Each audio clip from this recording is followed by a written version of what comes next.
কিছু নিয়ে যাইতে পারবো কিনা সেটাই সন্দেহ। এটা হচ্ছে আমার শখের স্কুটি। মোটামুটি এখন এটা মালবাহী একটা ট্রাক বলতে পারেন। এখন আসসালামু আলাইকুম বন্ধুরা, আশা করি সবাই অনেক ভালো আছেন। আজকে আমার সবজি খামার থেকে মোটামুটি 3 পদের সবজি সংগ্রহ করছি। মানে এগুলো হচ্ছে আমার নিজের খাওয়ার পরে হচ্ছে বেঁচে গেছে, এগুলো এখন বিক্রি করার জন্য নিয়ে যাব। প্রথমেই হচ্ছে সিরিয়ানাসটা দেখেন, এই যে সিরিয়ানাস মোটামুটি এখানে 1 কেজির মতো হবে।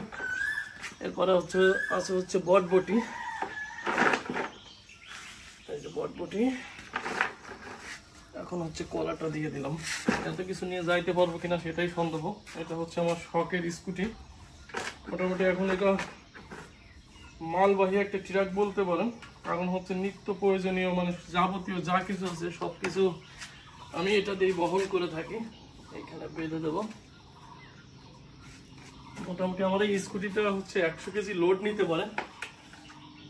তো মোটামুটি এইখানে দেখা যাচ্ছে 20-25 কেজির মতো হবে আর কি আছে। সুন্দর করে বেঁধে দেব। আসলে নিজের বাগানের সবজি নিজে উৎপাদন করা হচ্ছে খাওয়ার পরে এখন হচ্ছে যেগুলো বেশি থাকে ওইগুলো হচ্ছে আমি বিক্রি করে দিই।